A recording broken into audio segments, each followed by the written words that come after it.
Welcome to this session of Shadow the Scientist. My name is Jamika Marshall, and I'm pleased to serve as the Shadow the Scientist coordinator. Shadow the Scientist is an initiative housed under the Creating Equity in STEAM, or CREST, umbrella of programs offered by a team at the University of California, Santa Cruz. We offer free online public experiential learning sessions several times a month. These are hosted by a variety of STEAM professionals, and you can learn more by checking out our website. There's a QR code here on the screen. You can scan it, and on our website, you can register for an upcoming session, request a dedicated session for a specific group, or you can even request to host a session. Please feel free to check it out. And on there, you'll see that we have another session early in the morning with the same Splash team at 3 a.m. Hawaii Standard Time and 6 a.m. Pacific. So you can continue with this group by registering at our website. Now, if you ever miss one of our sessions, no worries. You can check out the Shadow the Scientist YouTube channel. Just go to YouTube and type in Shadow the Scientist. Our most recent sessions will be highlighted for you. And of course, if you're looking for some background on Shadow the Scientist, you can find our introductory video right at the top of the YouTube channel.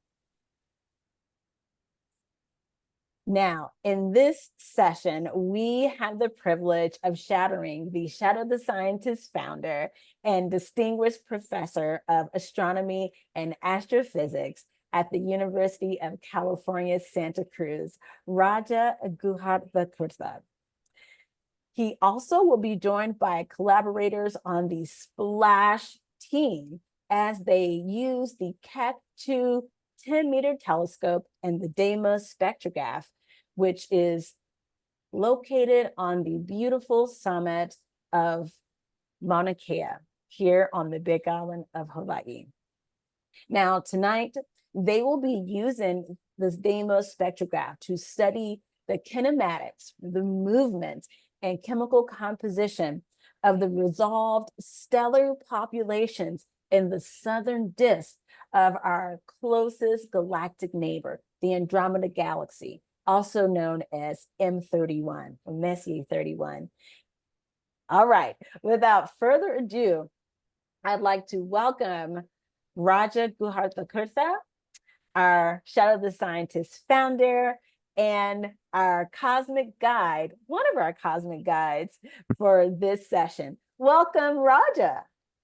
Thanks, Jamika. Wow, that was great. Thank you. Before I introduce myself, let me check with Doug. Doug, what's the status of our exposures? Are we? It's about we're about to finish the third one. Got you. Okay. And then another 2 minutes. And then we have one more after that, right? Fourth automatically. Okay. I think one of the calls we'll have to make is whether we take a fifth one, but that'll be super easy. If there's significant improvement in the image quality, we should take a fifth one.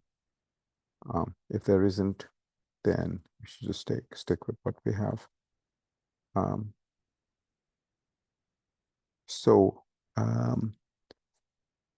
Welcome everyone, and I recognize many faces here. Jamika, I just wanted to say that this is our first night of 1.5 night observing run. So we have 2 shadow sessions today, but we have a half night in October for the same project. The science will be identical to what we're doing today. Although today we're improvising at the very end of the night. Andromeda is no longer reachable for the last hour. So we'll be observing a set of stars in triangulum that is part of a paper that Rohit is writing. So this is something we sort of decided to do on the fly. Once we did a detailed map of exactly what can be accessed tonight and in Andromeda, and in how long Andromeda can be accessed tonight. The other thing that wanted to introduce is Max. Max Kogan is an undergraduate at UCSC. I mean, each person can introduce themselves, of course, in a minute, but Max is developing some tools that help us look at data in very crowded fields effectively. And we're looking at very crowded fields today in the disk of Andromeda. And even the fields we'll look at once Andromeda is set in Triangulum, they're also quite crowded. So the tools that Max has developed help us look at Hubble data and Keck data at the same time, and help us extract information in a more robust and meaningful way, extract more information. So sort of the tools he set up let us do two things. Lets us identify cases where stars are compromised by crowding, but also lets us pick up additional stars that weren't designed to be observed, but we chanced upon by, through serendipity. So it helps improve the quality of the data by weeding out bad measurements at the expense of quantity, but it also increases the quantity by allowing us to include serendipitous measurements. So in the end, the net result is increase of quantity and quality. Fantastic. I'm glad you shared that with us, because it gives a little bit of background about Max, who I just met as we started the session. So perhaps we can allow the rest of your collaborators to introduce themselves, starting with Douglas. Yes, hello everybody. My name is Douglas. I'm a fourth year graduate student at UC Santa Cruz. I've been working on with Raja on the Andromeda galaxy for quite a bit now, and I'm the person sort of manning the telescope at the moment. So if I look a little distracted, that's why. But I'm still here with you guys, and very happy to be here. Thank you, Douglas. Rohit.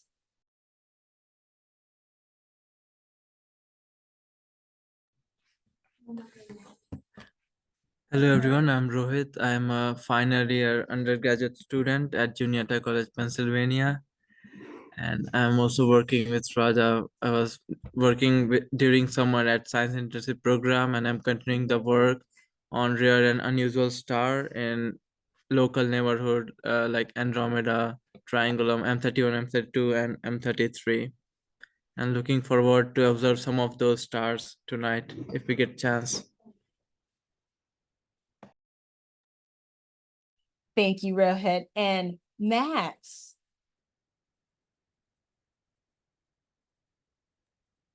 Okay, hello, my name is Max, and I am a third year undergraduate student at the University of California, Santa Cruz. And as was sort of explained already, I'm currently helping Raja and his group by developers that allow us to interface the data, the telescope that will be used tonight, the Keck telescope in Hawaii, along with the Hubble Space Telescope up in orbit, and basically creating tools that allow us to better use those two data sets together.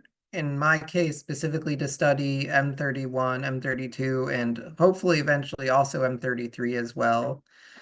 And so, yeah, that's my role I'm playing. Wonderful. Thank you all for joining us in this session, and we certainly look forward to having you in the session later on in the morning and later this month. Okay, so over to you, Raja, to get us started.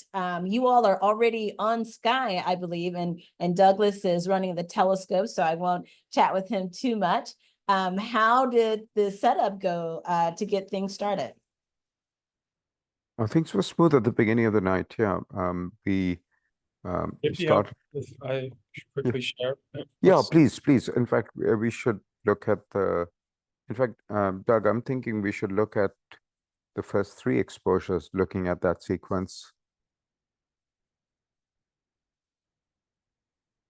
So we've just completed the first 3 20-minute exposures. So that's a total of 1 hour on Sky. Sorry, I should say 1 hour of science time. We had some on-sky calibration time before that to focus the telescope, to make sure that that's a process called MIRA, M-I-R-A, that stands for mirror alignment. We do that to focus the telescope, aligning the exact piston position and tip tilt of the secondary mirror. So that process happened before the sky got completely dark. So that's, once the sky gets completely dark, that's useful for science time. But before that, we could focus the telescope, and we also carried out coarse and fine alignment of the DEIMOS mass to make sure it was pointed exactly where we want it to be pointed. So, Doug, as far as I remember, there's a way to display old images, and I'm trying to remember how now. Is it under File? Yeah. Yeah, okay. So it should be 56 then. Let's see, how will you find it there though?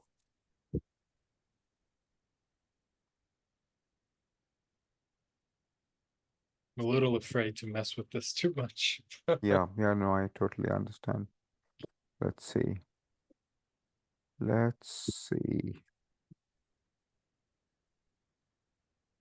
don't think it's that.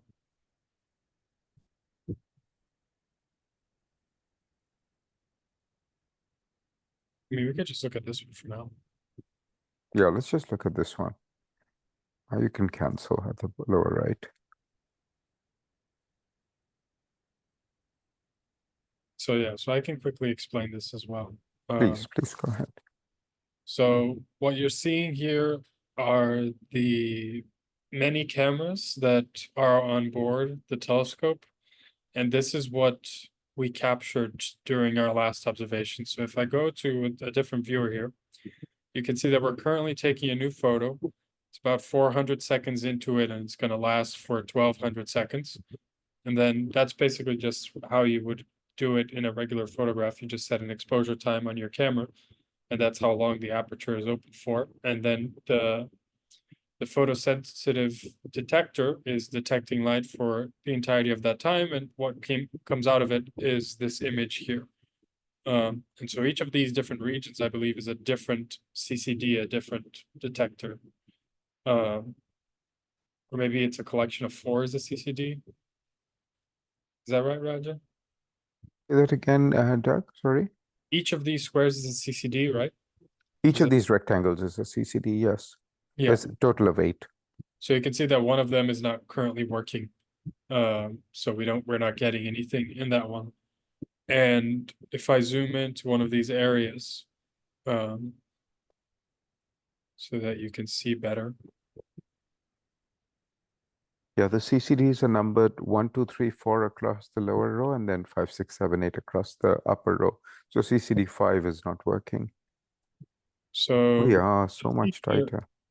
Is several vertical strips, and each of these vertical strips represents a slit that we sort of milled into an aluminum plate.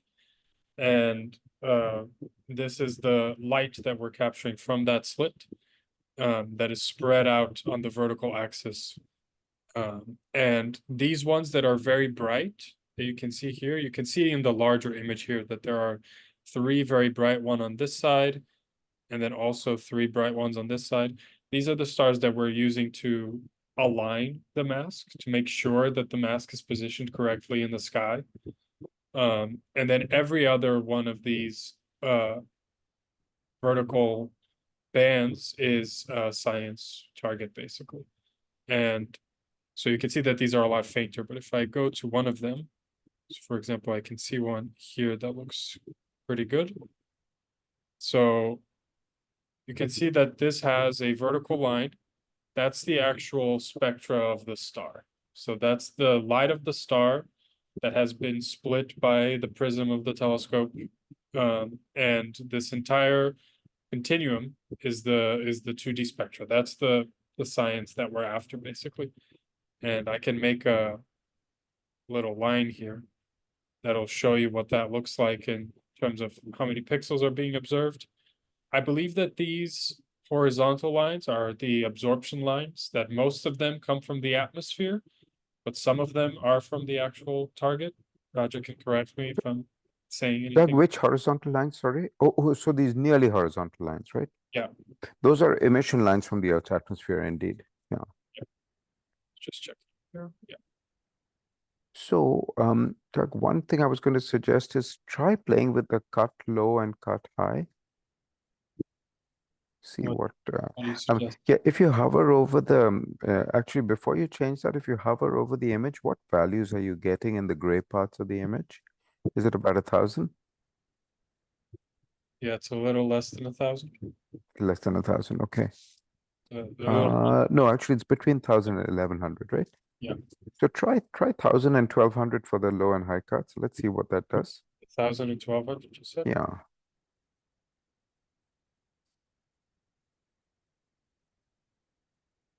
Yeah, you see things much better now. Mhm. Yeah, so you can clearly see the continuum of that slit, but not of all the slits, right? The other slits are quite faint.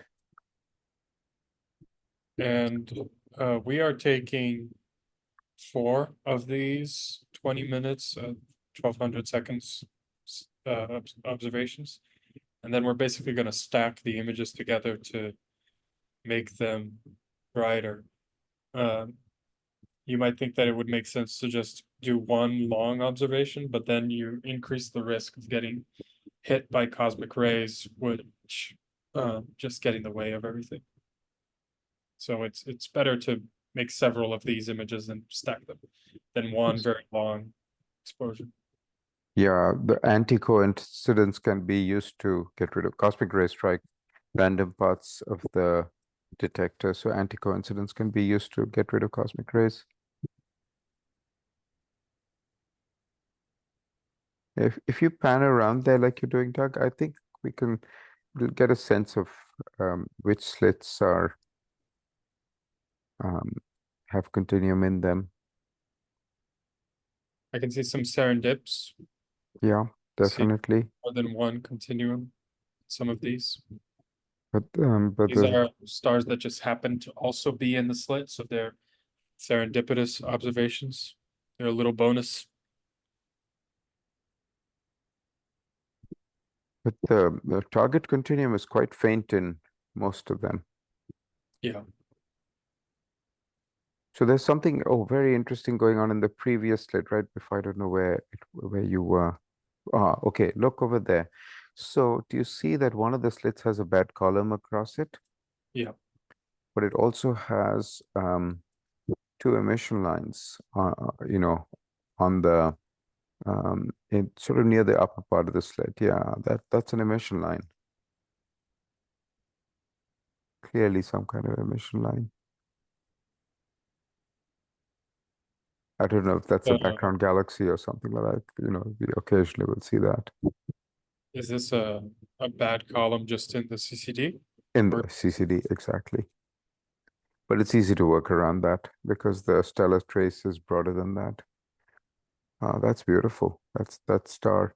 The corrugation you're seeing is due to Earth's atmospheric absorption. That's the A band we're seeing.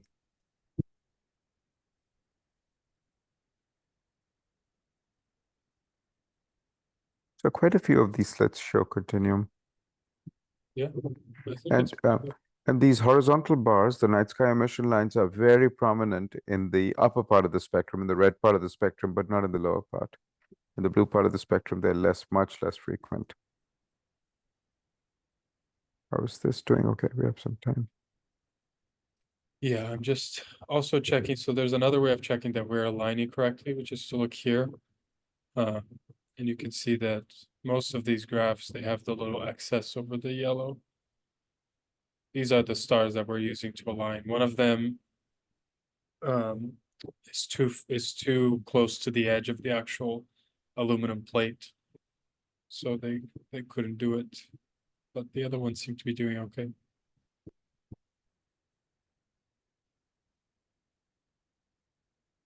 So we're gonna have to switch masks after this observation is over, Roger, right? I think we should do one more 20 minutes, maybe. Or how will that throw off timing in terms of what you were planning for the night?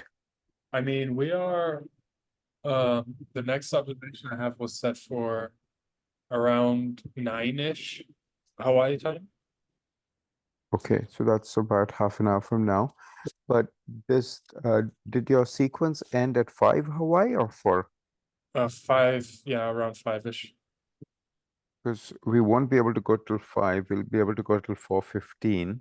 Yeah, So I'm wondering if we should, let me think. I had it set up for, yeah, seven masks, so Hmm. it's about the time we have. Yeah. I think,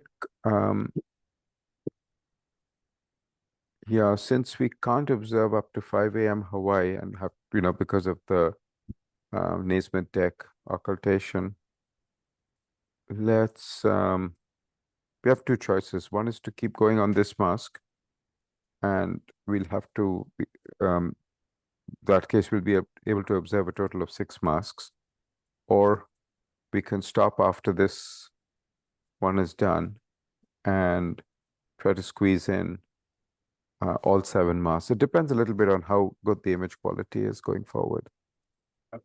I'm not impressed by the image quality on this one. Mhm. And it's because it's at very high MS that we're still observing. But if you go to the tel status window, I think the MS is still over 4 hours. What is the hour angle? What does it say? Somewhere it should have an hour angle. Let me see, where is the hour angle? The air Oh, yeah. mass. It's just under 4, yeah. But it's been 4 hours for all the exposures that we were viewing. Now it's finally dropped below 4. I think we should be okay if we finish this up and move on to the next mask. So I would say yes, let's do an alignment after this. Okay, yeah, this is great because someone asks how we switch masks, so that's what we're going to do. We're gonna do. Hey, and Yael is someone who's worked in our research group. How are you, Yael? Okay, so you saying that after this we should do an alignment for the other mask? Yeah, let's do that. Can you briefly explain how you switched the mask? Yeah, so we're going to the mask is just an aluminum plate, so we're going to switch it on the telescope, and then we'll need to do the whole alignment process again to make sure that we're pointing in the right position of the sky and that the slit is rotated correctly. We do what's called a coarse and a fine alignment. We'll do both. So yeah, so Roger, you'll have to guide me through this. So- Absolutely, no problem. Let's wait for this one to finish. We're nearly there. We're talking about 2 minutes to go, right? 1080 is coming up, so 2 minutes to go. Actually, as soon as this thing starts reading out, one of the first things we'll want to do is change to, you see the 2-0 button below the wavelength? That's what we'll want to change to. But Okay. as soon as this starts reading out, which will be in now less than 2 minutes.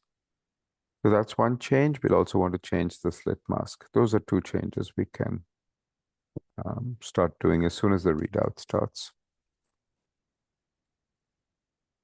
So we have a follow-up question there about switching the slit mask. Is it done mechanically or does someone physically have to switch it? I assume it's done mechanically. Mechanically. There's a physical component to it, which is, this is like a jukebox where you set up, I think it has a total of 11 slots. We can, during the night, we can switch in any one of those 11 into the light path. But what masks are in those 11 slots, those get inserted there by humans, by the day crew in the afternoon. They get scanned with a barcode so that each of these masks has a unique barcode. So those masks get scanned, each one gets inserted into a particular slot of the 11. That happens in the afternoon. Then the instrument gets sealed off and prepared for the night. That's when we start the calibrations after that. You know, you want to do the calibrations after the instrument has been sealed off. So when Doug and Michael is one of the Keck staff, Michael Lundquist, when Doug and I were on Zoom earlier today, one of the first things he did was he went through the cassette and made sure we had all the masks we need. If the answer had been no, we're missing something, the day crew are still on hand at that point to switch something in or out. So we made that. Switch the mask. Gotcha. Yeah, go ahead. Sorry, Doug, you were going to say something. Oh, yeah, I was just asking if we were switching the mask now. Oh, yeah.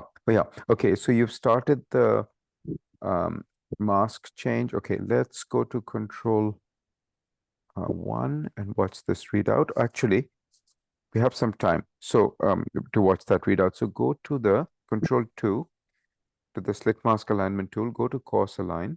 Yeah. And select the next mask from that menu, exactly. And wait for it to load, and the image on the left will load. And as soon as this readout is, oh, actually, you should say to Tony that we want to change masks. But we highlight the target for him, Doug, in Magic. You do that in the tell status window. Sorry, what? In the tell status window, Where is it? tell status is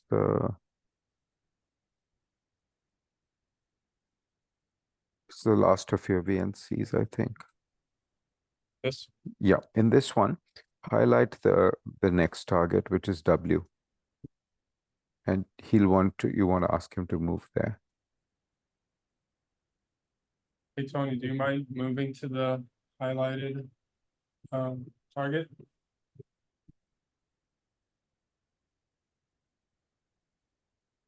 Oh, yeah, sorry, I haven't. There you go.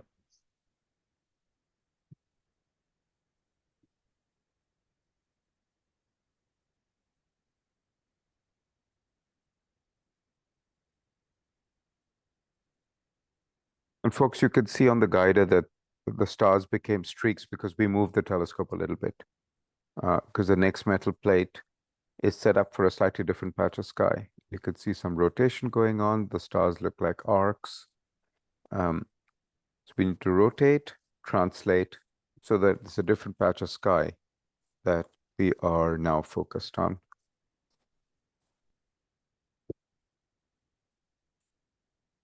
Okay, and soon as, Doug, you want to go to control 2, and as soon as we get the word from Tony, we can do a grab guider image.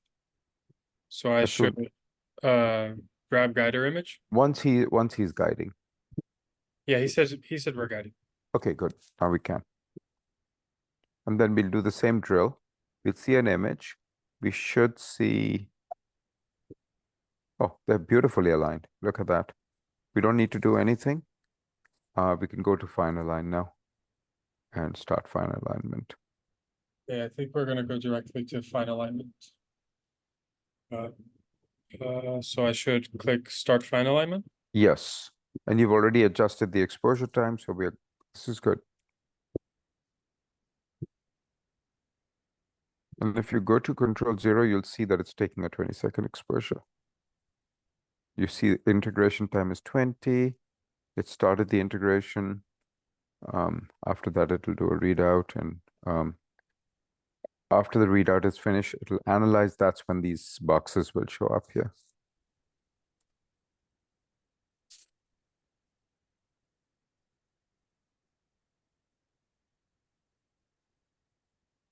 I can't remember if your sound is shared with us. Me? Yeah, Doug.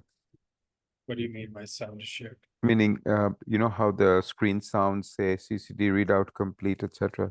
Is that That's only happening sometimes with me, but my screen is sharing sound. So okay? Okay, I haven't. Yeah, I haven't heard this. okay, it doesn't look too good. It doesn't look good, but I can see the star in the top one. So I wonder if we should increase the exposure times. And back Let's go up to 60. 60. Yeah, let's go up to 60. So I do send moves and retake. No, there's no moves to. I'm wondering if we should send moves or just retake. Just start final alignment. Yeah.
Roger, the FCS is in lockout. Is this?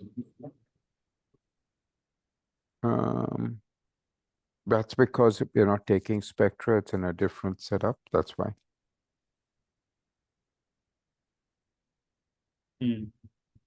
So it's finished. So we should. I'm not seeing enough of a signal here. Let me see what's going on. I mean, on the causal line, can you maybe grab another guider image What should I on do? the right? Yeah, Here? just grab guider image.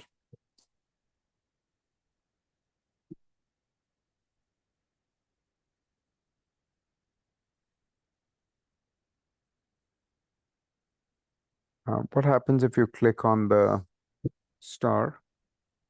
Any one of those stars? No, sorry, on the image on the right. Not there. Can you select back that star that you unselected? No, in the list, I mean. You know how one of them is, yeah. What do I do? Sorry. Yeah, was that red before? Yes. How did it, see if you can turn it red one more time. Huh. I don't know what that list is.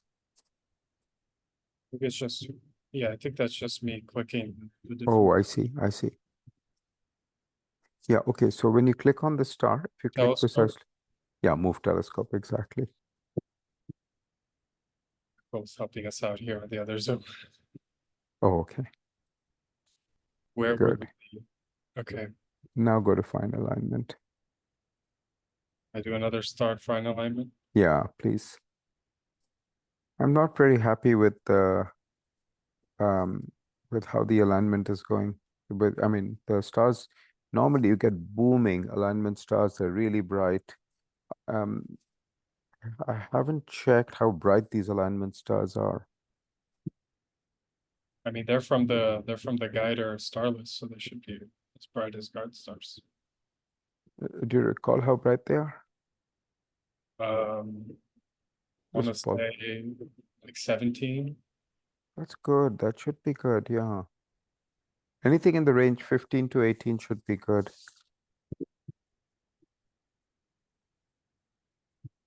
Yeah, I'm not sure, Yael, whether it's an issue with the stars or the instrument. Not sure. Because the atmospheric conditions are quite good, so I wouldn't have expected the instrument to be I should have expected the stars to be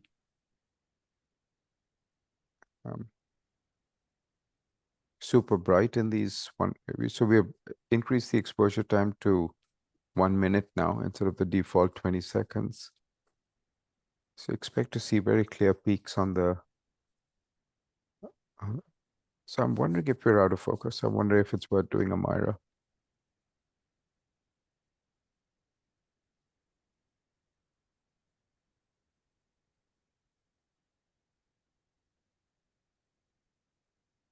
Oh, much better. That's what we would expect. Like, Okay, so you have to be a little bit careful because one of the stars, the one in the lower left, has it 6. picked out the correct peak?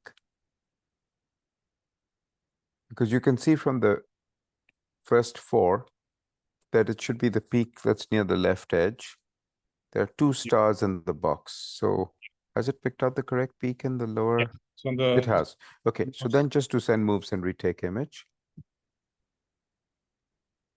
I think what was happening before is the move telescope in the course alignment box really helped because before that the stars were just outside the box. This is good. I'm much more reassured. We don't need to do another Myra. The image quality looks good.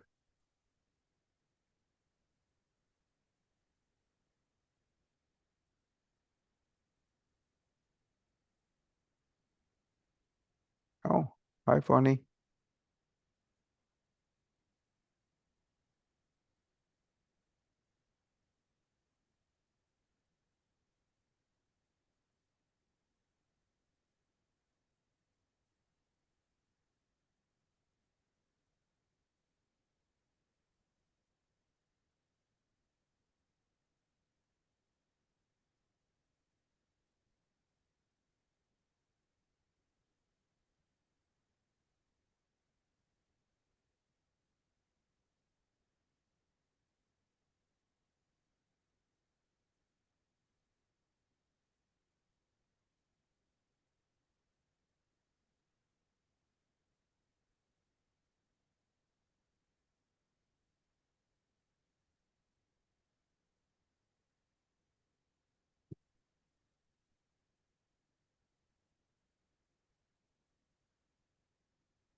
So Rohit, I'm thinking choose a slightly brighter range.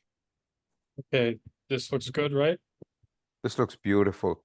So I should go here. Sorry, if you could go back, sorry, for a moment, Doug. Is there any rotation?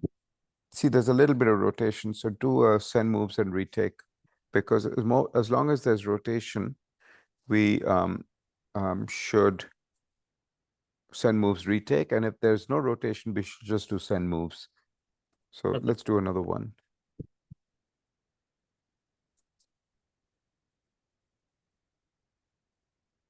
So this is taking a 1 minute exposure. That seems to be adequate. We might be able to go down to, I don't know, 30 seconds or 40 seconds for the exposure time. Because it's your alignment stars are plenty bright. So if you want to change that in options, that's probably fine. Well, to change that while it's happening. I don't know if it'll even allow us to. It's not letting us, yeah. So it Yeah. freezes it out. That's good.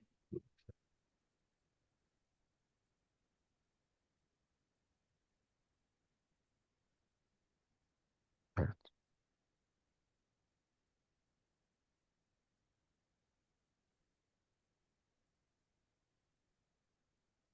Yeah, the FCS is locked out because it has to be in spectroscopic mode, and right now it's in 0th order and all that. But the grating, tilt, and filter have to agree. Right now, the grating and filter agree with the FCS reference, but not the tilt. That's why it's locked out. That's perfectly normal. Okay, as soon as this thing reads out, we should be set. We'll have to do send moves only probably, but let's make sure. So you're not getting any sounds, readout sounds, huh? Right now? No. Okay. This looks good because you see there's no rotation. In fact, there's no moves required. So we can just go to control 0, restore, and what else? Oh yeah, very good. And then So all that object. is fine. All that. So we can just do WFFCS GuhaThakurta now. Not 4, just because now this image quality is really good. WFF. Let's see, WFFCS semicolon GuhaI space 3. Yeah, you can hit enter now. Oh, the wavelength is still. It's okay. It won't start because it'll wait for FCS. Yeah. Now so what will happen now is if you go to FCS where it says scale 0.5, if you go to scale 5 or something like that, Give me one. and a little lower under the there. If you select 5 and apply changes, you'll see that the green star is actually outside the box. So as it moves in, you can change the scale from 5 to 1. In fact, you might be able to change it from 5 to, let's wait for the next update. Let's see before you change it. Let's see what the green box should come closer to the center. Let's see what the next update looks like. Okay, now you can go to 1. And then we'll finally do 0.5.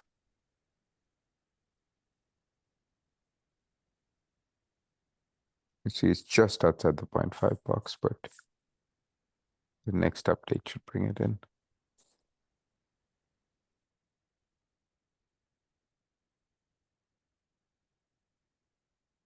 Every few seconds, it does another FCS and tries to improve it overshot a little bit, you see.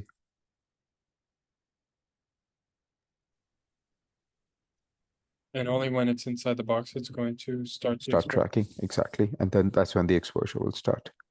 You see FCS status is seeking. It'll change seeking to tracking once it's in track mode, but it's not tracking yet. And the next update should fix it. And that's when the exposure, now you see it's changed to tracking and the exposure started. It first erases the CCD. It says erasing, status erasing, and then it'll start then the exposure starts. Yeah, now it's counting up. Oh, that was stressful. No, this is perfectly normal. The only minor thing was we shouldn't have jumped that was me. And the course alignment gun, we should have clicked on the star and really made sure it was right at the center of the box. As soon as we did that, everything fell into place.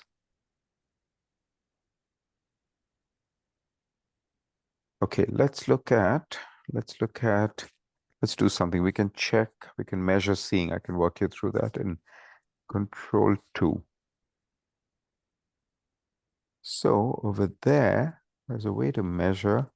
So we can use these Did this really see? images. Yeah. Before make it interactive. And do a calc seeing, yeah.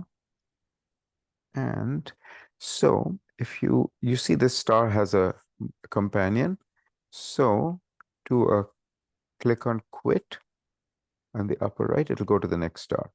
This one doesn't have a companion, but you see the star is slightly elongated. We can click on it. Click on the star in that image, yeah. And if you do that, and then hit P for photometry. Yeah, very good. Now, what you want to do is change the outer sky radius from, you see how it's too big? You want to change that to something like, I don't know, 13. Hit enter there, inside that box. Yeah, there we go. Now the inner and outer sky radius are much more normal. You can lower the inner sky radius from 10 to something lower. Maybe 9, 8. That's good. So now if you say show radial profile on the lower left, so that's and then you can say done. And now go to the next one by quitting. And keep going. Quit. This is beautiful. Look at these images. They're really nice. Again, quit. This one is the one with the companion. Remember, we saw 2 peaks. Quit. And one more. And this time, it tells us what the seeing is. Now, okay, yeah, you look at the little window in the upper right. It shows you the full width half maximum in arc seconds.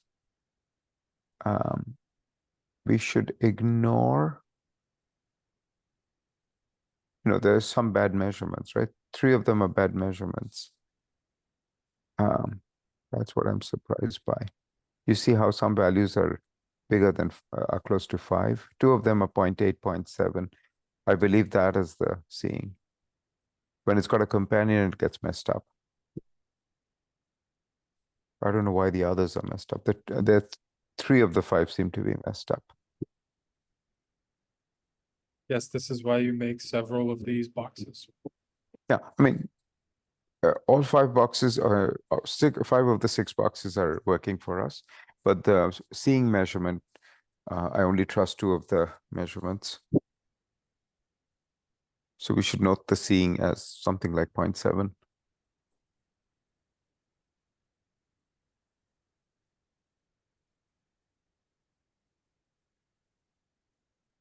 I believe this is a lot better than it was for the first mask. So, I think we'll see that as soon as the first 20-minute exposure reads out, which is, quite a ways away. It's about 15 minutes away, but I think we'll be able to see that it's much better.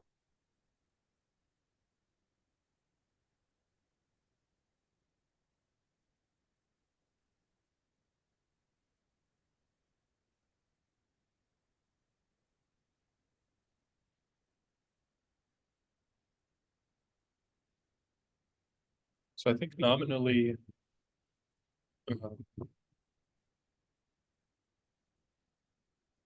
the session.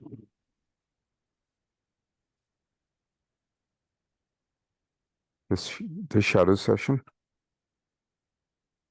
Absolutely. Thank you, Michael. I appreciate your help. Sorry. Yes, I think that nominally the session ends in 4 minutes, right? Yeah.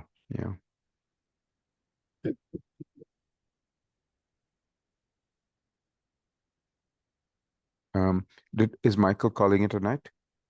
Yeah, Michael just left. Up to be on call. Okay, he's on call. Okay, and you're in contact with Tony, right? If you need to reach him for anything. Okay. No, I think this. Let me see. Everything here looks fine. It's tracking. You can see that the the FCS has settled into the center of that box. Initially, the first few iterations, it was jumping around a bit, but then now it's centered quite nicely. And for the first star also, it's been well centered. There's a way to get rid of the, right now we're connecting the dots, but if we stop connecting and restart, then it'll clear up that window if you ever need to clear it up. I mean, I think it looks fine. I think it's fine also, yeah. So this is our second B mask, like a blue mask. Yeah. And yeah, I suspect, and there's nothing we could have done about it. I suspect that the yield will be low for the first mask because of the high mass at which we're observing it.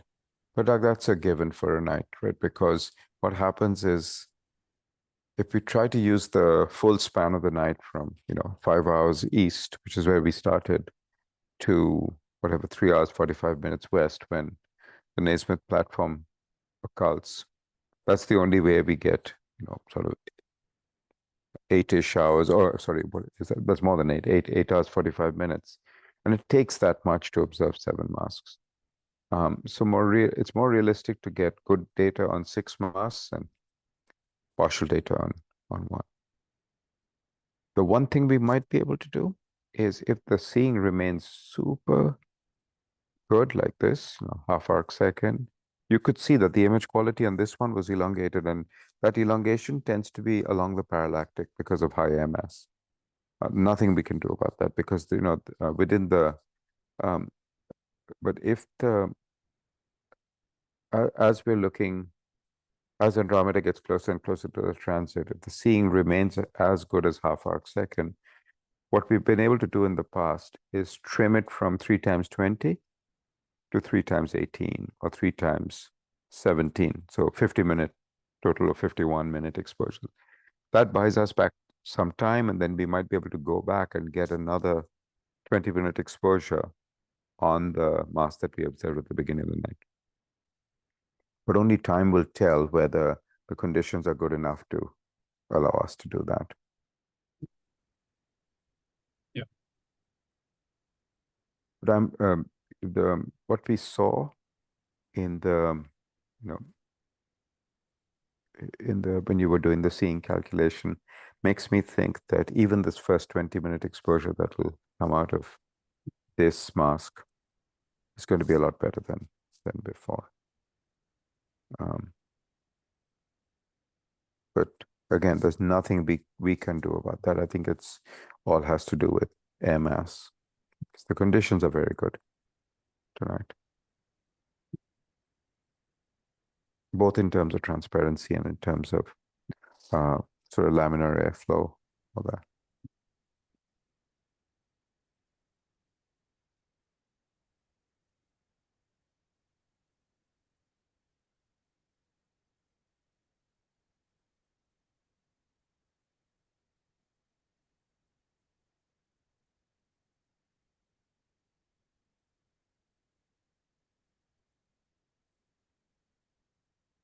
Of course, it'll, this, when the new mask, when this 20-minute exposure comes in, it's a bit of an apples to orange comparison, because it's 2 different masks, 2 different sets of targets. It's hard to compare whether the improvement we see, if we see an improvement, it's hard to tell whether it's because you're looking at a brighter star. It's not the same star, right? Not the same set of stars as for the first mask.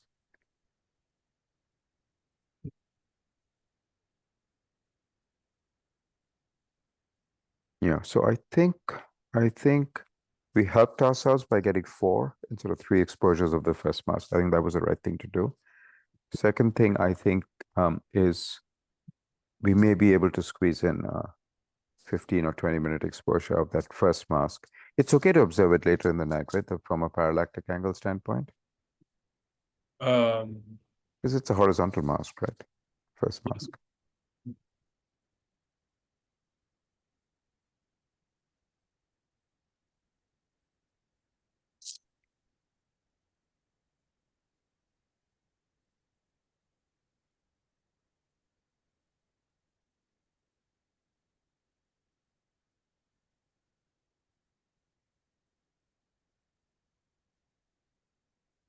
And Doug, on your other Zoom call, it's only Tony and you? yes. Okay. I should probably at some point transfer back to. No problem.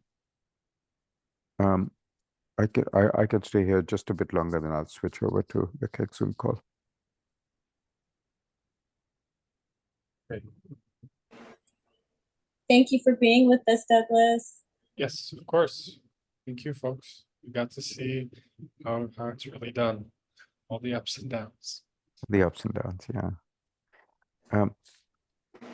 Now, Raja, this session is scheduled to go until 10 HST. Were you going to cut it short?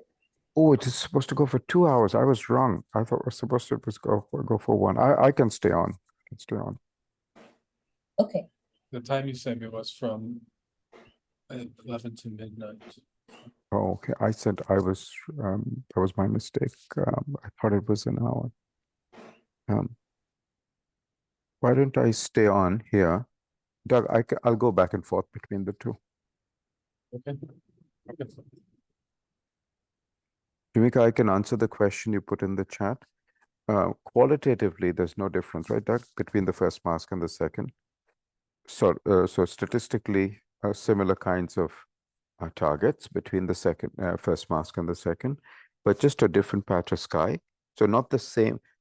We are what we're doing is we are tiling a certain region of Andromeda. So statistically speaking, the first mask and second mask contain similar kinds of stars. The actual stars are different, but in terms of their brightness range, color range, they're same. Oh, I see. Okay. Great.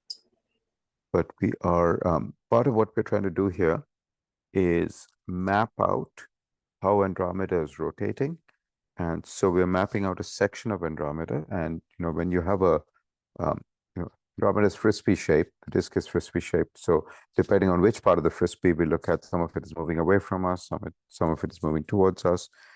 So we want to capture all of that. So these two masks, the first one was V, it's in the letter V. This one is W, one we're observing now. V and W have slightly different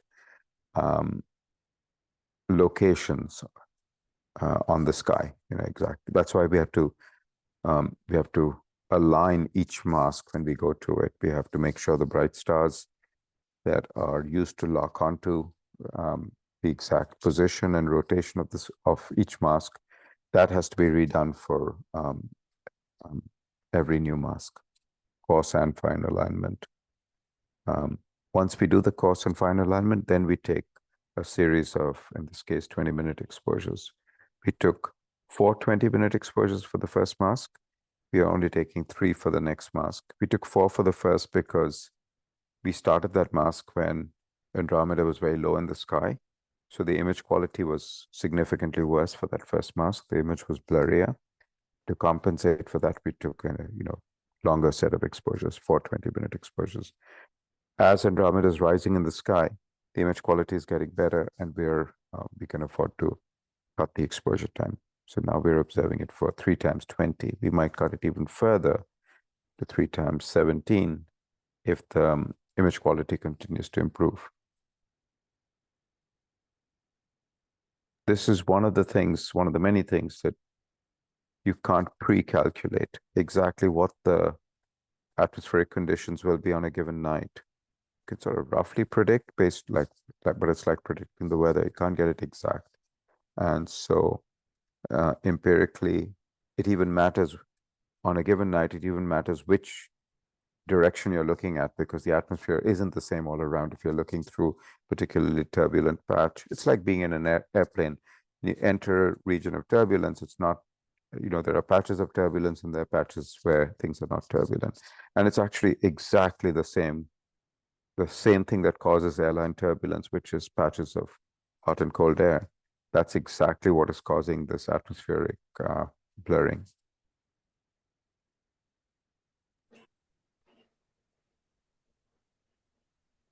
Will you still be able to show us one of the VNC screens so we can follow along with the progress? I haven't been able to get that going on my laptop. So let me switch to the other Zoom and see if once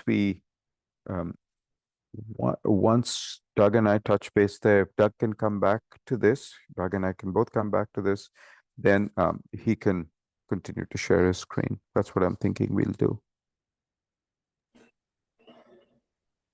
So Okay.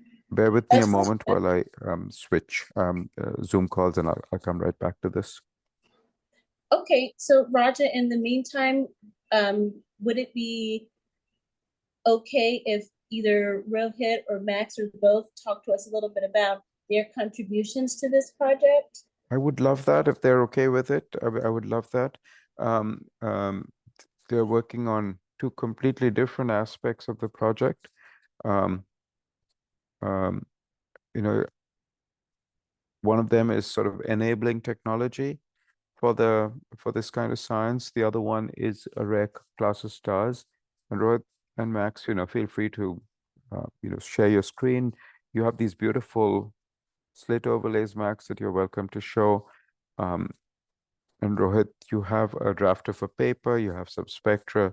So please, this is, feel free to explain, illustrate as you explain. I'll be right back. Okay, Raja, thank you. Okay, Thanks, yes. Shumika. Max, Rohit, we so appreciate you all sharing a bit about the ways that you're contributing to this project with the Splash team. Max, Raja already gave us a bit of background on the amazing work that you're doing with the team. Would you like to start us off?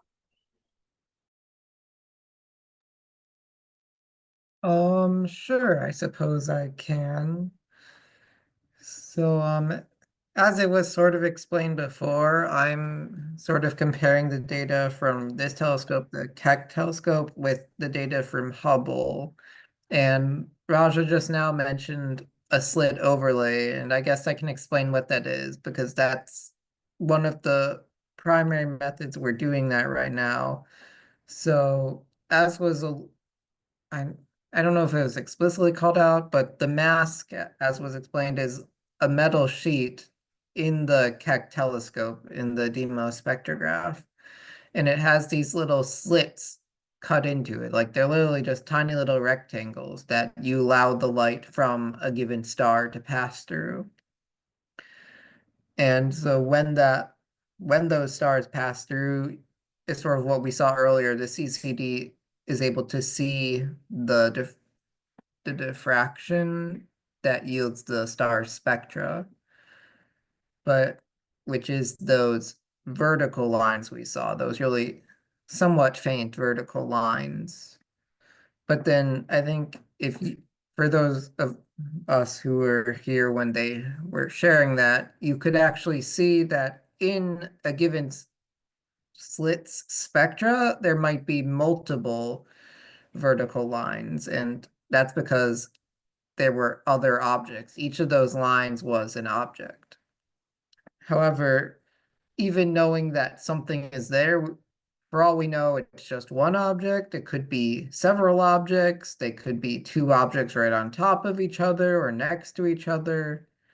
And so I guess one way to, and just from the Keck data, you really can't determine that, like what those serendipitous objects are, or even if the target itself is like being obfuscated by another object, and therefore its spectra would be meaningless if it's being sort of blended with another object you weren't expecting to be there. But one thing we can do is we can compare sort of like where the slit is in the mask and the star with the image we get in Hubble, which actually shows what the sky looks like where the light from the slit is coming from.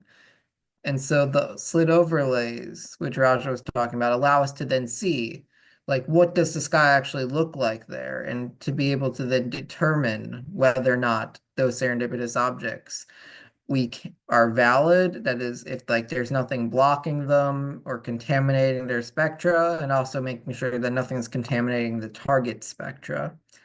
And so that's one of the primary ways we're going about interfacing the two right now. And it's the main focus of my work at the present time. Thank you, Max. That's fascinating. I'm curious. Raja seemed to imply that you may be able to show us one of the slit overlays. Would that be possible? Yes, I am currently working on generating one. If you could all give me maybe like just a few, like a minute or two, and I can hopefully get a good one. Absolutely, absolutely. And thank you, Max, for doing that. And perhaps this could be a good time to let Rohit join us, and we can come back to you, Max, after Rohit shares a bit about his contributions. Would that be okay with you, Max? No, that's fine. Excellent, excellent. So Rohit, in what ways are you contributing to this really amazing project with the Andromeda Galaxy and its companion?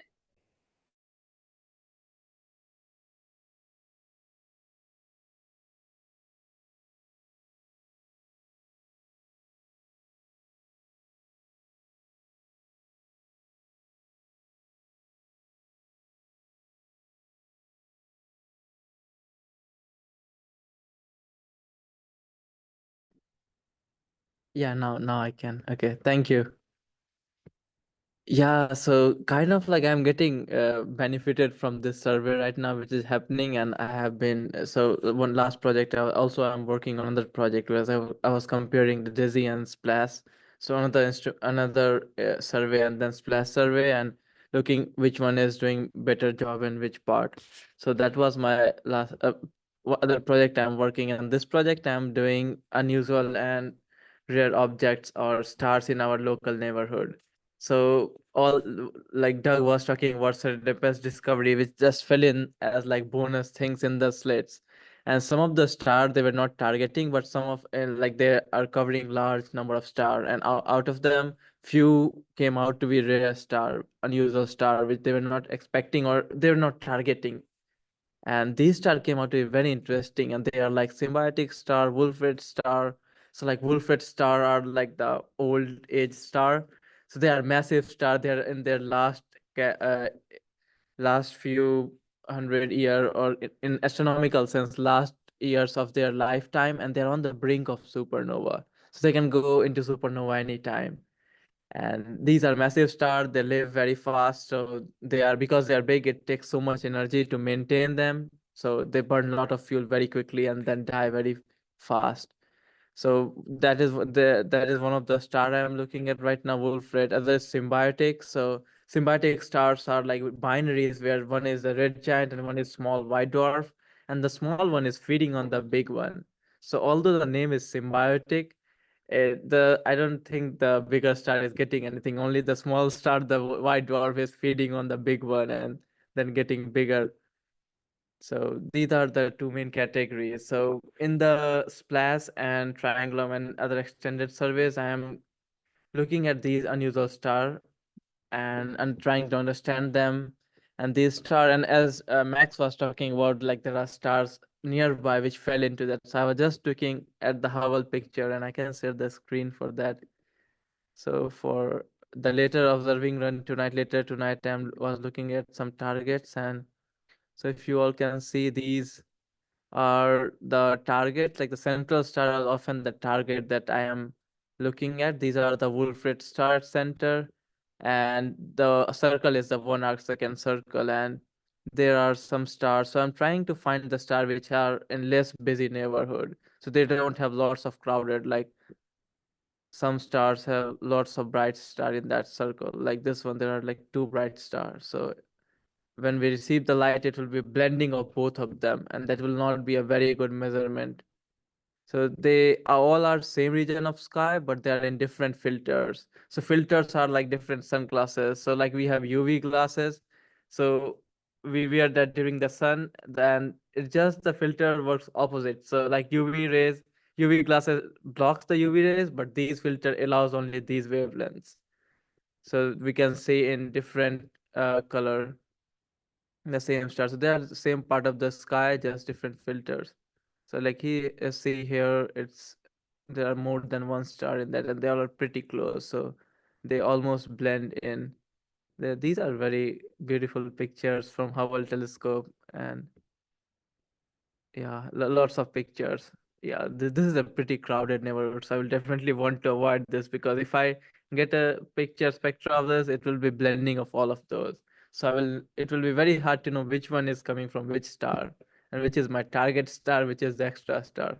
So I think that's when Max work comes in, and he helps us disentangle these different spectra and help us understand that which one is the target star, what is the spectra from them. Otherwise, spectra is like the signature for each star. So if we get a blended light from all 3 or 4 or however many, we will start interpreting things about the star, which is not about it's about all of the together, 4 or 5 of them together.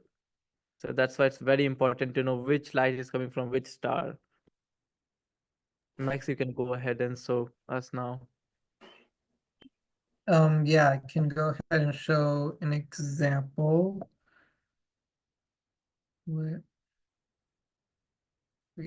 sure. Then here we go. So this is for an object also in the southern half of Andromeda's disk. And so this is an example of an overlay that I can create. So I have circled here the intended target, while this rectangle is the slit from the mask, the physical mask that was used when the star was viewed.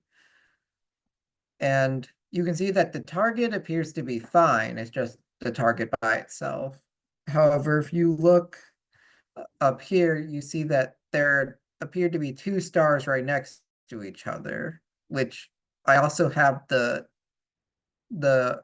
readout from the CCD detector when the star is viewed, like we saw earlier, which this upper line is those 2 objects. But without the overlay, you wouldn't know that there are 2 objects there. And so, I mean, this is like a good example showing why using the overlay to figure out which objects and serendipitous objects are okay to read the spectra of or not. That's why it's so important, just to give a test case.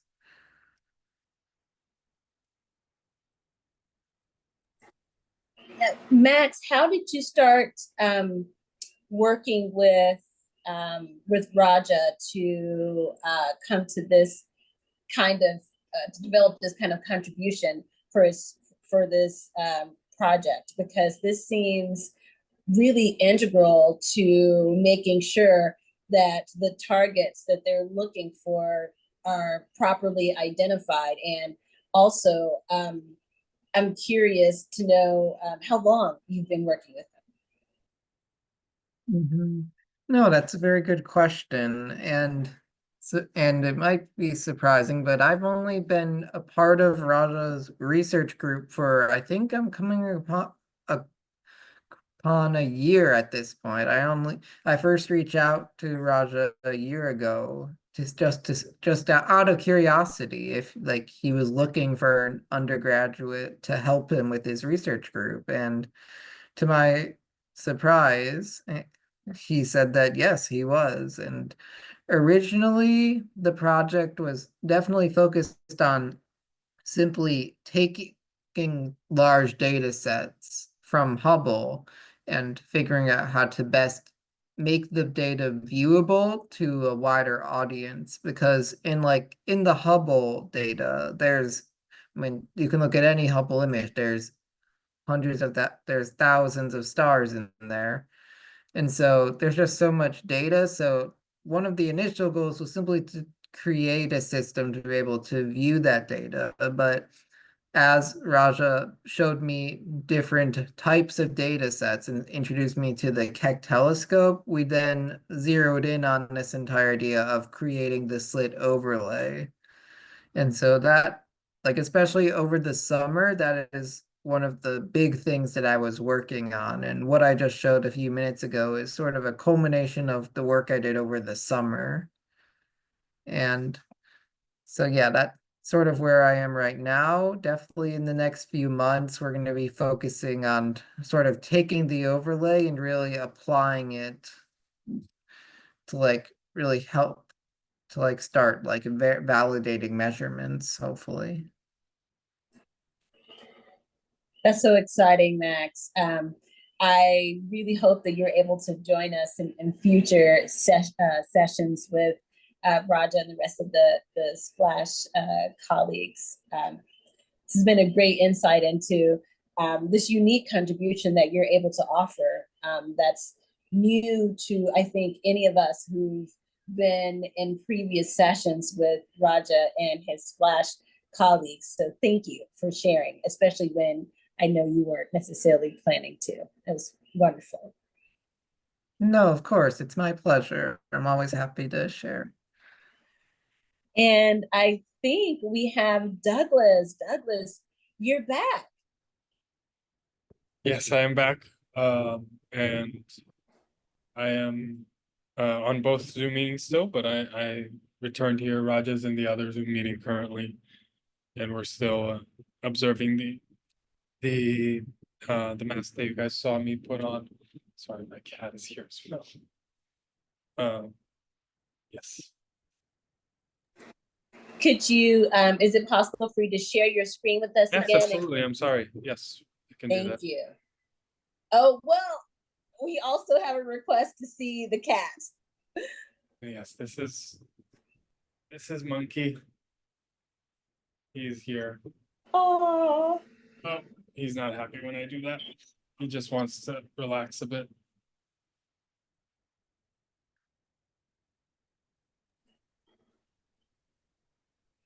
okay. So can you orient us right now to what we're seeing? Is this still the second slit mask, or have you changed to a third one? No, yeah, so this is still that mask. It's gonna take a while. It's we're doing 3 20-minute observings. This is the second of those 3.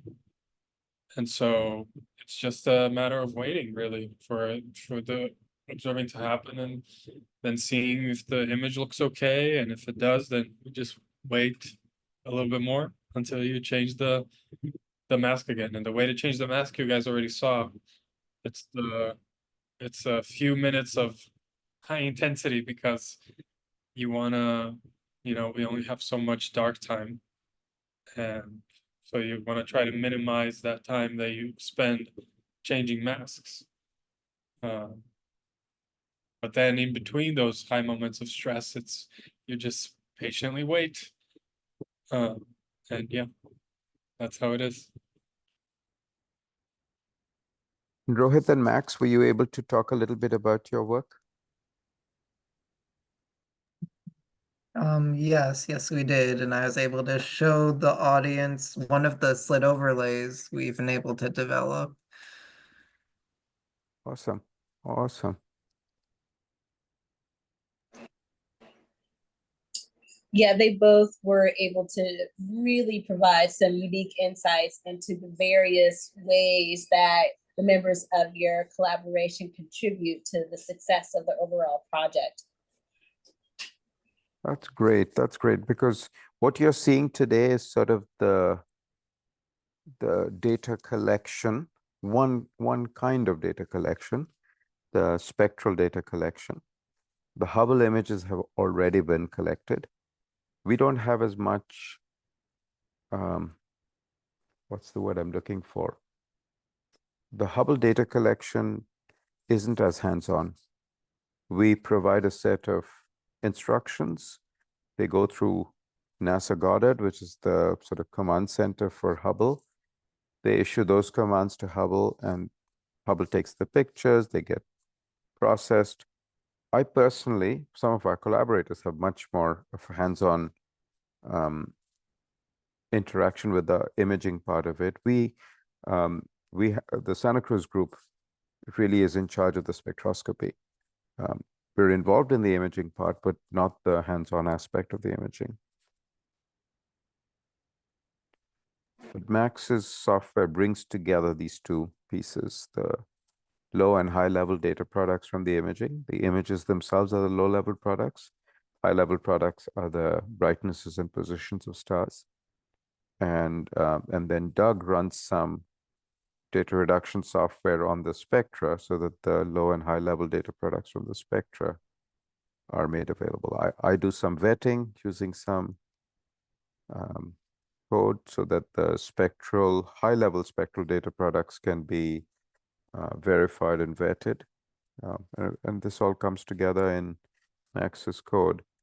And one of the things that the vetting has led to is the discovery of these rare stars that are the subject of two papers that Doug and I recently submitted.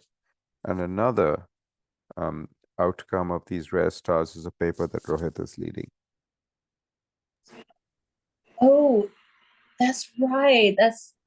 I believe you mentioned before you left a little bit ago to join the other Zoom for a little bit, that Rohit could possibly share a bit about the paper. Is that still possible?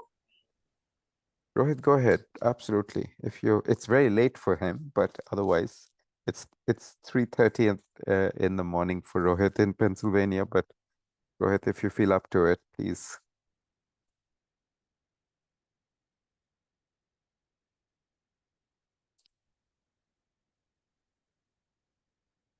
Rohit, you're muted.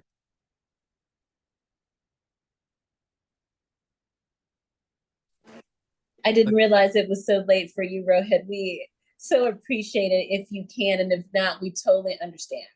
No, it's totally fine. It's just I wasn't able to unmute because I changed the Zoom. But yeah, so as I just told earlier about Wolf-Rayet stars. So one of the paper I'm writing is on Wolf-Rayet stars in M33, the Triangulum galaxy, and it's also one of the neighborhood galaxy just below Andromeda. And Wolf-Rayet stars are rare, and because these things are rare, we don't know much about them in the sense how much we want to know. And because they are the mature phase of the stars, knowing about them will be really helpful in understanding the galaxy, and they contribute.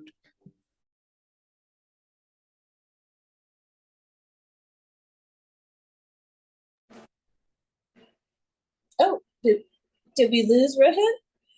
I think we lost Rohit. He must not have a stable connection.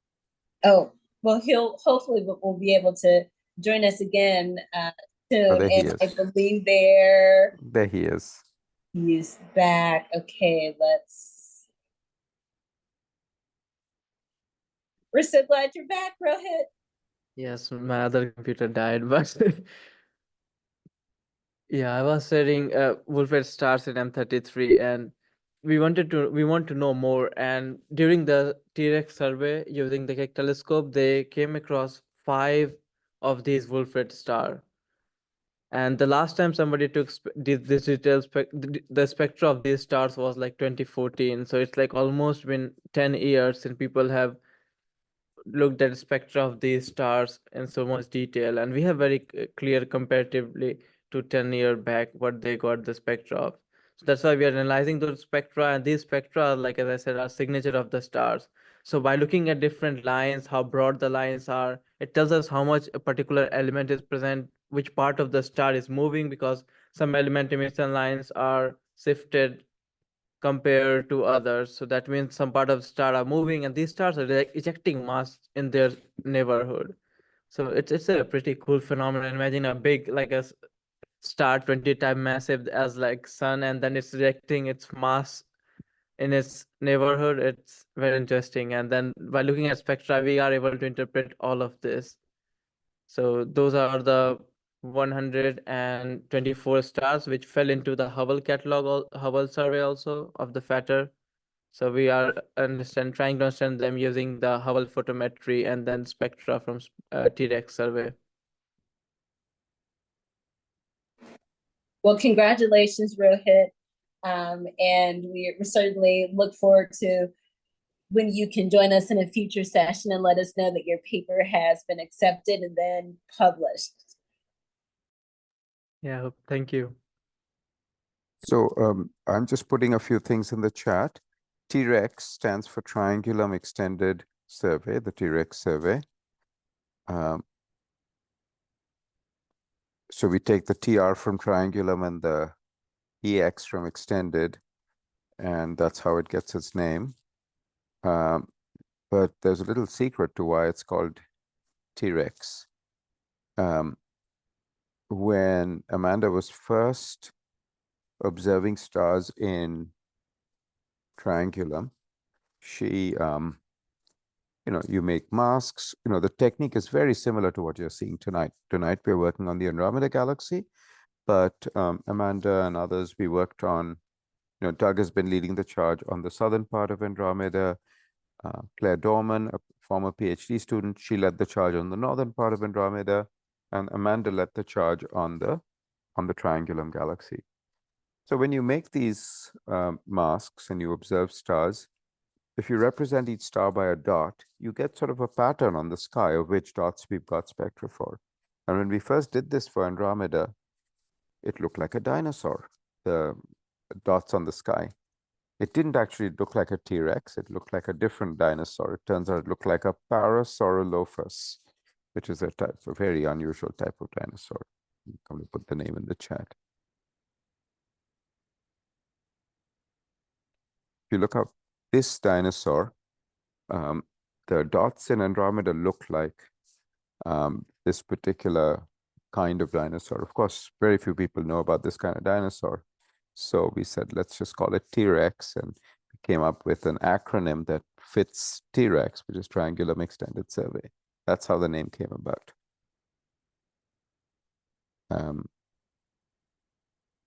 But then we weren't happy with this. We wanted to get Parasaurolophus into something somehow.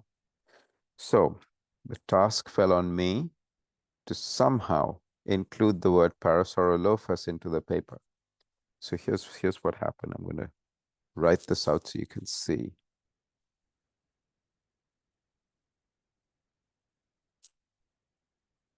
The Parasaurolophus survey, if you take the letters of this, of these two words, Parasaurolophus is the name of the dinosaur, and survey, of course, is because it's a survey. If you take those letters and you rearrange the letters, you get this.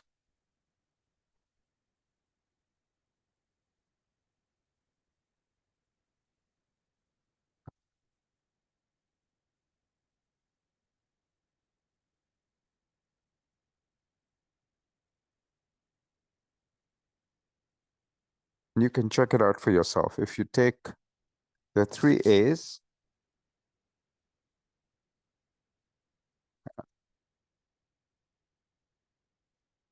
no, sorry, I have that wrong. Not AAA. There's a total of 3 A's in Parasaurolophus. So ignore the middle line. If you take these, if you take the 2 A's, the third A goes into overspray, and so on. The exact letters of Parasaurolophus survey and AA sulfurous overspray, the same set of letters. One is an anagram of the other. So in the acknowledgements of Amanda's paper, we thank the AA sulfurous overspray. We acknowledge it for, and of course the referee and editor had no idea what that was, but they didn't question us about it. So we just left it in there, but it's our little inside joke of getting in the letters of Parasaurolophus survey into the paper. Anyway. Wow, that is pretty incredible. That's crazy. It's absolutely nuts. So let me see if I can find the particular thing I'm talking about. going to share my screen with you in a second.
I'm going to replace Doug's screen share for a moment.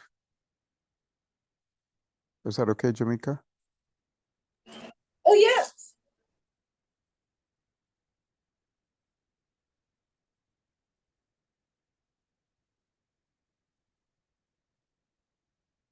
So I wanted to show you this paper. This is the Amanda's T-Rex paper. So this is the triangulum extended survey, stellar disk dynamics of Andromeda. I'm going to see if I can zoom in a little bit. Can you see that okay? Yes. Okay, there we go. This was part of Amanda's PhD thesis here at Santa Cruz. And you know, quite to their credit, Justin, Pujita, and Ibrahim were SIP interns who contributed to this paper. They were actually high school students when they contributed to this paper. That's why you see their schools listed here, Harker School, St. Francis School. And I think Ibrahim had already graduated from his school and he was in college by the time the paper came out. But anyway, I wanted to point that out because you know, it's not often that high school students get to publish. But if I go to this is a long paper, lots. Okay, so this is the dinosaur plot, right? So this is you see the arms of the dinosaur, this is the legs, this is the body, this is the long head, and it's this very strange looking snout with, and if you look up Parasaurolophus, you'd see it actually looks like that. See if I can find a Parasaurolophus, see if I can.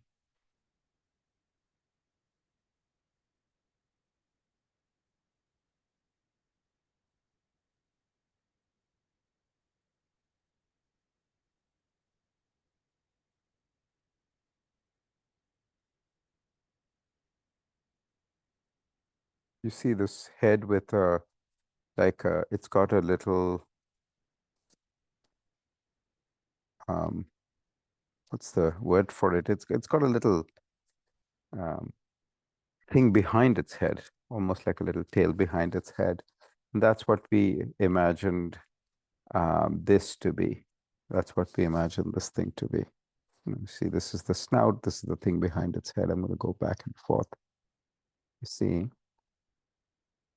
takes a bit of imagination, but you see what I mean. So that's where the name came from. Then, see, you can see this dinosaur you can see the dinosaur very clearly here.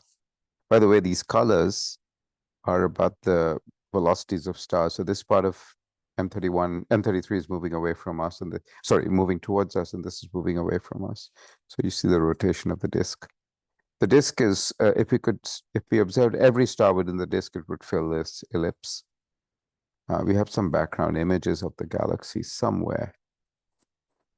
Yeah, there we go. This is the same ellipse, and you can see the shape of the dinosaur sort of here, just in the mask pattern. Okay, but last thing over here. In the very end of the paper, where is the end of the paper? There's a summary section, discussion. Okay, discussion, summary and conclusions. And then we have a section on acknowledgements, right?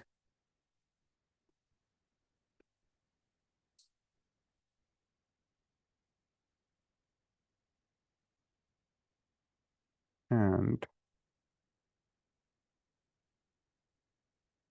there you go.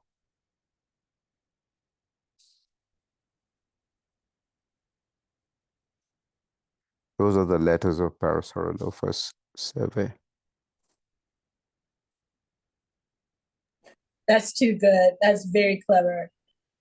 So we imagined that if you leave two AA batteries out in the sun, what you get is the batteries explode and you get a sulfurous overspray. So that's what we imagined it to be, you know. So we even had a scenario in case we were asked to explain what this was, but we were never asked to explain. But this is very standard to have an acknowledgements paragraph. You know, this was written during COVID. I bet you don't see acknowledgements like this very often. COVID-19 pandemic. I don't know if what other people did during the pandemic, but Amanda and the rest of us, you know, really felt the need to acknowledge that it was a very special time.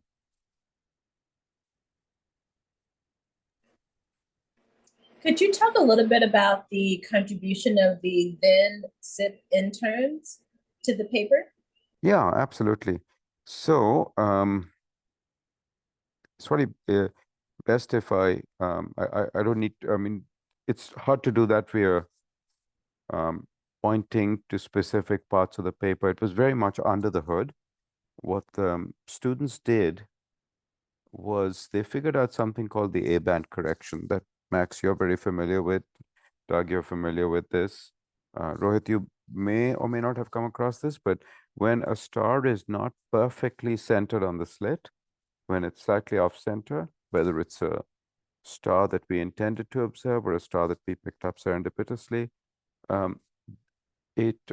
whenever it's not perfectly centered on the slit in the width direction, not the length direction, when it's not centered in the width direction, you get the spectrum gets distorted slightly, for lack of a better word. The spectrum gets shifted slightly to the left or right, which can then mimic a velocity shift. It's not exactly like a velocity shift. It's really I won't get into the details of that, but it affects the spectrum in a way that causes the velocities to be miscalculated by a small amount.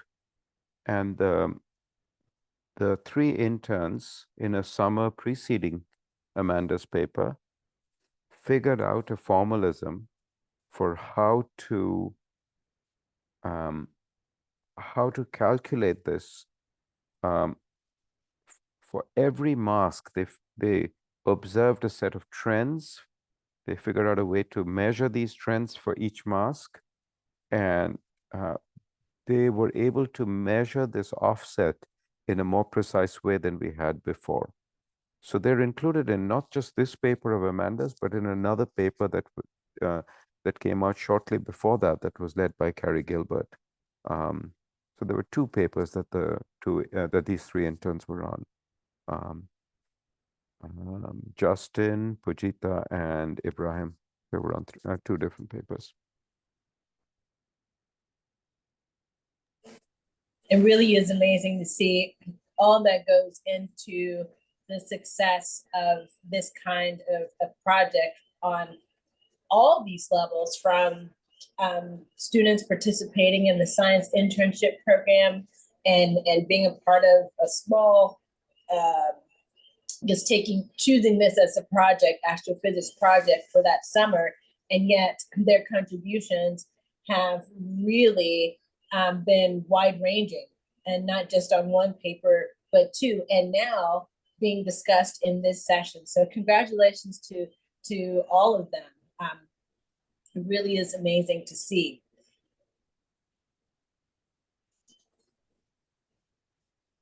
And as we were talking about contributions, maybe in these last 12 minutes, Raja, I'm really curious to know how perhaps there are other students like Max who are listening to this, watching this session now, or may see it later on our YouTube channel, and who may be interested in finding out if they can work with you or with other astronomers. How do they go about that if they're, say, perhaps in high school or they're at community college or university? Is there kind of a set way to go about trying to find groups to work with on these kinds of astronomical projects? A great question, Jamika. One simple answer is, let me start with how this has worked for me personally. Okay, not me while I was in high school. I never got these opportunities in high school. It was very difficult to come by these opportunities in high school. I think it still remains very difficult to come by these opportunities in high school. The limited opportunities like this that exist in a systematic way come through programs like SIP, MIT's RSI, SSP. There are programs out there that engage high school students in research that can and sometimes does lead to publications. That's one way. So for school students, these opportunities are particularly hard to come by. For undergraduate students, for college students, there is more of a systematic way to approach these. Many colleges encourage their undergraduates to take part in research. I mean, Rohit, your college does that, right?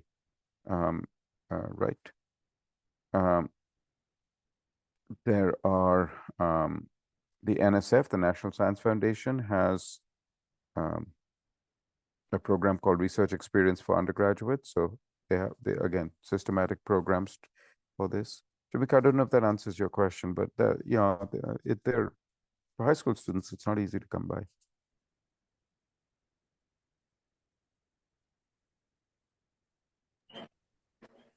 And in particular, Raja, students at UCSC, are they able to perhaps more easily connect with potential projects because they're amongst so many who are doing this kind of research? Yeah, absolutely. UCSC puts a high premium on undergraduates getting involved in research. They pride themselves in that, but many other undergraduate institutions focus on that. They want their undergraduates to get involved in research. I mean, Rohit, Max, you should speak about your experience connecting. Rohit, you as an undergraduate at Juniata, how was it in terms of coming up with research opportunities, both of you?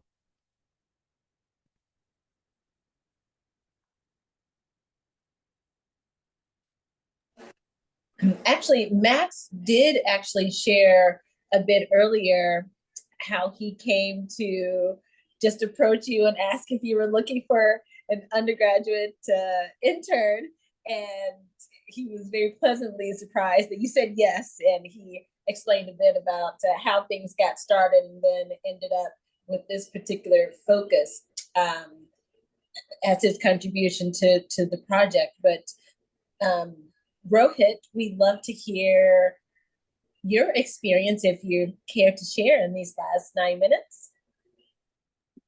Yeah, sure. Thank you. So I was doing small projects in my college. I was just out of 1 year, like just freshman year was over, and then during my sometime in sophomore year, I got connected to Professor Raja through one of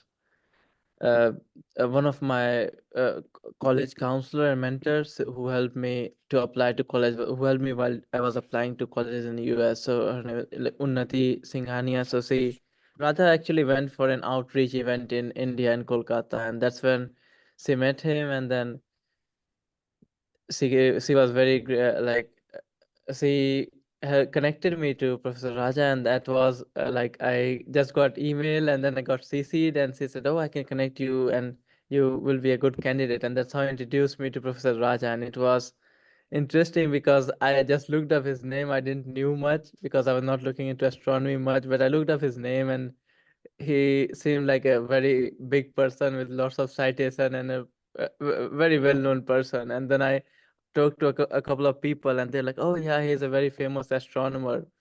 So I did feel like I will go and meet, but I don't know.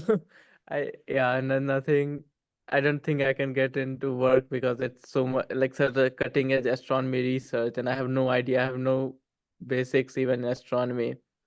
But he was very grateful, and like first meeting only went for an hour and two, and then he was able to explain, and he was very patiently explaining me everything, like even below school students, because he was explaining me from like first level. There was no background I had, and that's when I was like, no, this is really interesting. And then from then on, we started working, and he was very grateful, like very.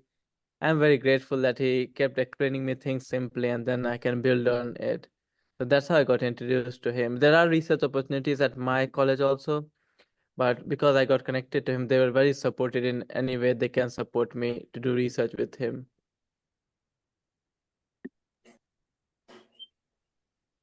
That is a truly incredible story. I'm so glad you shared that with us. And hopefully this can inspire others who are watching now or who will watch this recording later to reach out to your counselors, to colleagues, to even your peers if you're interested in doing research, because you never know what their connections can lead to for you. So Raja, do I go to zero now? Let's see, is it on the last exposure? Yeah, it's doing it finished the last. It's reading out. It's reading out. Yeah, you can go to 0 now, and then you would change it to X, I guess, XA. I can already do that. Yeah, yeah. Yeah. The only two things you can't do together are change of grating and change of tilt. And then I'm gonna let Tony know that we're gonna change masks. Is that right? Exactly. You want to highlight the X target in on tilt status in the in Magic. Yeah. Should I do that already? Yeah, you can do that now.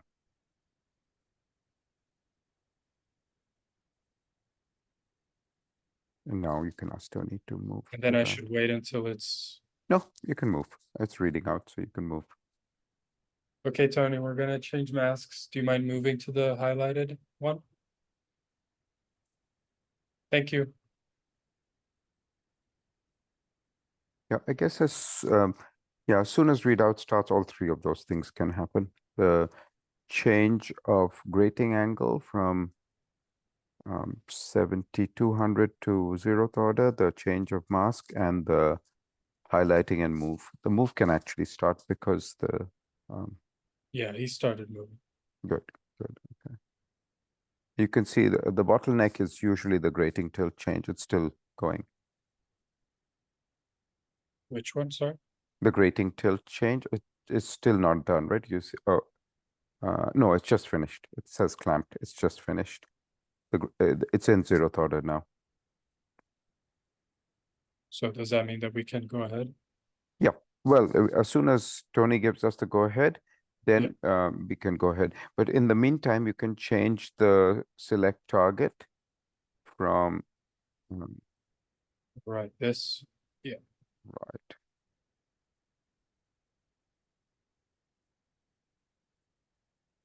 That's what it should. I can. When Tony gives us the go ahead, you should be able to. Yeah, we can go back to. Are we good to go? Okay, thank you.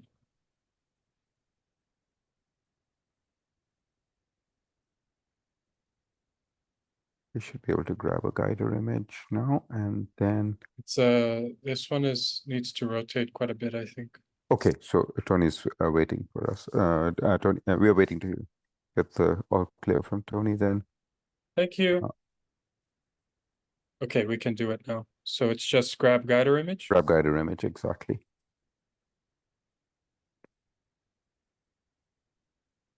And then once that image appears, click Yeah, on a star. Yeah, exactly.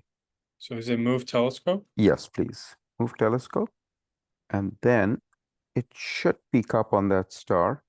But let's wait for the next exposure. Yeah, there we go. Now we should be able to do a final line. What about this one? You It's kind of weird. see, there are two stars close together for that one. Yeah. So I don't think that's a good one to use. So I'll just go to find alignment. yeah, and in fact, you should go to final alignment because you already moved the telescope and it looked lined up for most stars. Yeah, you can start this. I think that one star you pointed to, there were two stars close together, and it'll get confused if that one is used for course alignment. So I think you used a good one for course alignment. So is the exposure time now 45 seconds? Yeah. That's good. That's a good compromise. And how is it looking in control 0? It should be counting up now, and the FCS should be locked out, okay? So it's about a third of the way. Halfway.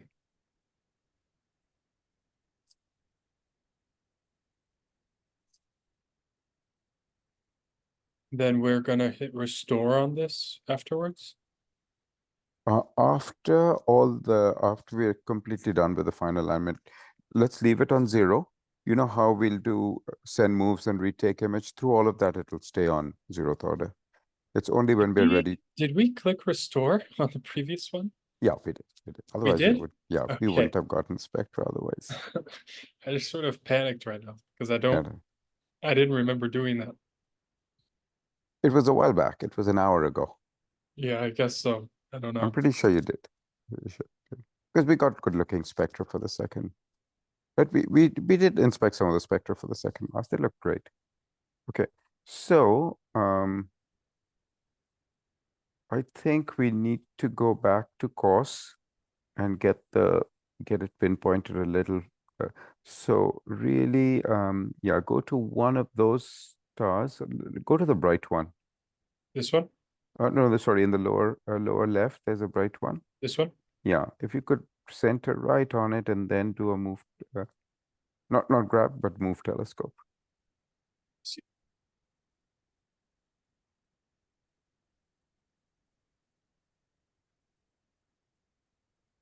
Okay, now then do a final final line. line. Yeah.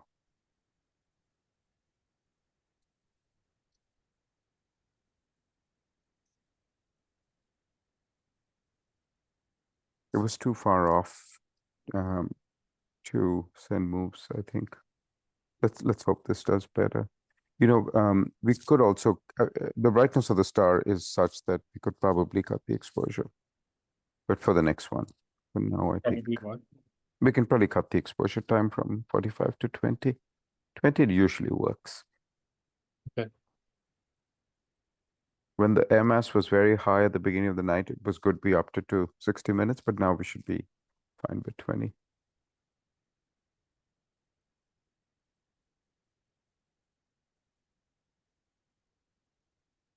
Almost there.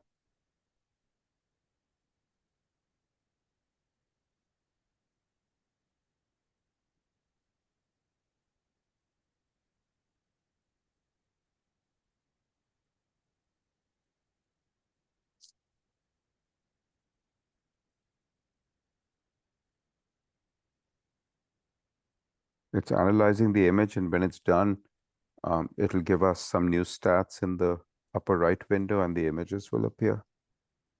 The upper right window, there we go. You know, something is not right with this one. Let's do send moves and retake. Well, actually, you know what? X out the lowest one. X out star 6. I already clicked it, but That's okay. That's okay. Let's see what this does, because I think it's one of the masks is compromised by a bad column or a vignetted edge. I can see that. Sorry, one of the not masks, one of the boxes. This is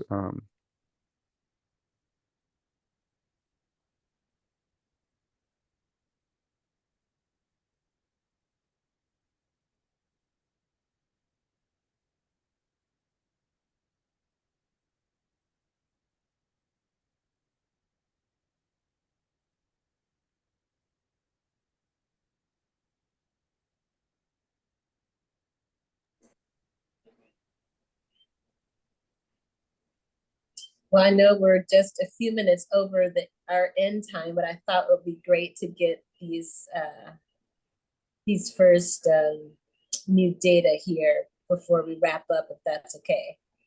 Yeah. yeah, this is fine for me. I mean, we are just waiting to get this alignment done. Almost there. It's reading out.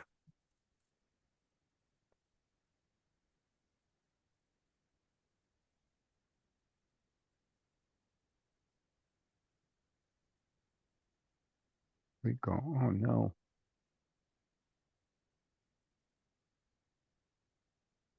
So Like you think something is off. Can't figure out what. Let's check a few things. Okay, let's double check. Can you go to course align, please? We are supposed to be on mask X, right? Yep. And that's what this is showing. There's no question that the Hey, two. Michael, we're trying to align the next mask, and it's just proving a little bit challenging. Can we go to control 0 and make Michael, sure that suggesting an imaging course align, Raja? that's a much more laborious process. So before we go there, go to control 0, please, and let's make sure we have the correct mask in place. Yeah. We have the correct mask there, so I don't understand what's going on. Let's do the course align one more time. And let's cut the exposure time on the final line before we start it. Yeah, so which grab a new guider image. Yeah, let's grab a new guider image.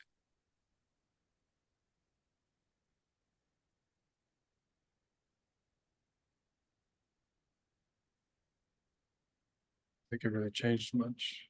Yeah, we shouldn't use the one in the lower right because you can see both in the SDSS image and our image that it's 2 stars. It's not a single star.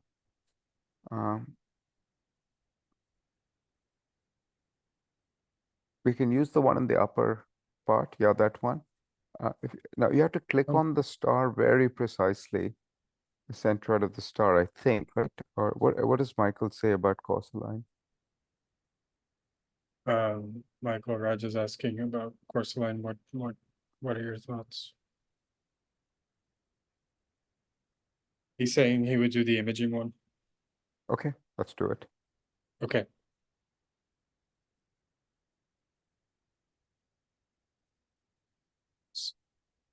We'll have to take an Bottom image. left. Yes. This one. Nope. Acquire.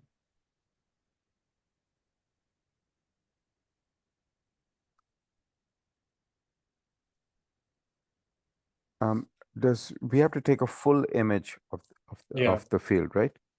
If you go to control 0, it must take the mask out of the way, I think. Yeah, see, says slit mask none. It takes the mask completely out of the way, takes an image of the whole field and tries to do it that way. But otherwise, when we take an image through the mask, we're only seeing through these tiny little windows. So it removes the mask, takes an image and tries to do it that way. The disadvantage, it has a lot more real estate to read out, many more pixels to read out when it's doing the whole image, as opposed to just, but it's not, it shouldn't take that much longer. So let's see. I haven't used this method in a long time. This used to be the only method you could use to align masks in the early days.